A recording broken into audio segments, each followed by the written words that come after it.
The situation in South Asia is extremely tense tonight after India confirmed it launched airstrikes inside Pakistan. These strikes targeted a Jaish-e-Mohammed training camp, a group India blames for a suicide bombing that killed 40 Indian soldiers earlier this month. India claims the strikes caused a very large number of casualties, but Pakistan disputes those claims, saying Indian jets dropped their payload in a mostly empty area. The international community is watching this situation very closely, urging both sides to show restraint. President Trump has been briefed on the situation, and the State Department has called for Pakistan to take concrete action against terrorist groups operating within its borders. Both India and Pakistan have closed their airspaces, and the fear of further escalation is palpable. Canadian Prime Minister Justin Trudeau met with President Trump at the White House today, and the issue of trade was front and center. While both leaders talked about the importance of the U.S.-Canada relationship, there were clear tensions, particularly on the issue of dairy tariffs. Prime Minister Trudeau, known for his measured diplomacy, pushed back against the president's characterization of Canada as a security threat, firmly stating that Canada would defend its interests. This meeting underscores the ongoing trade disputes between the two countries and the challenges in maintaining a strong bilateral relationship in the face of these economic disagreements. In a major development on the global economic stage, the United Kingdom and India have reached a free trade agreement after 3 years of negotiations. This deal is being hailed as a significant boost for both economies, with expectations that it will double bilateral trade by 2030.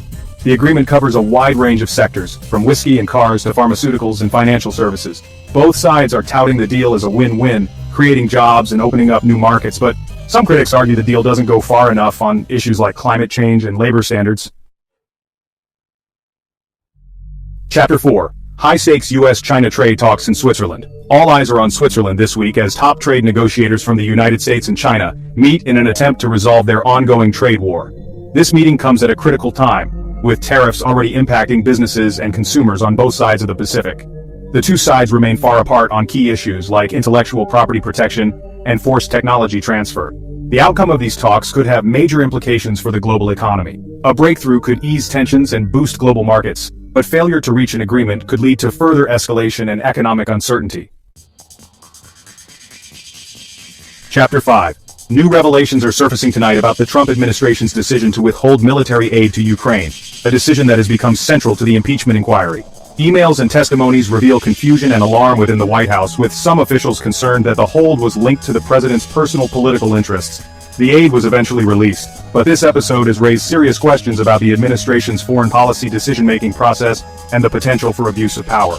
Democrats argue this is a clear case of the president leveraging U.S. foreign policy for personal gain, while Republicans maintain the president was simply concerned about corruption in Ukraine.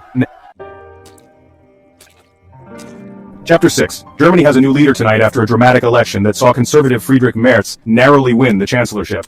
Merz, known for his pro-business stance and tough talk on immigration, takes over at a time when Germany faces significant challenges, both domestically and on the European stage. The election was incredibly close, highlighting the deep divisions within German society. Merz's victory marks a shift to the right for German politics, and it remains to be seen how his leadership will impact Germany's role in the European Union and its relationship with key allies like the United States. Chapter 7. A disturbing story out of Canada tonight, where a young woman is facing intense scrutiny in a high-profile sexual assault trial involving former junior hockey players.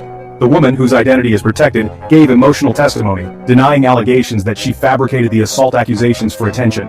The case has gripped the nation, sparking a larger conversation about sexual assault, consent, and the treatment of victims. The trial is ongoing, and the verdict will have significant implications, not just for the individuals involved, but for how Canada addresses these sensitive issues going forward.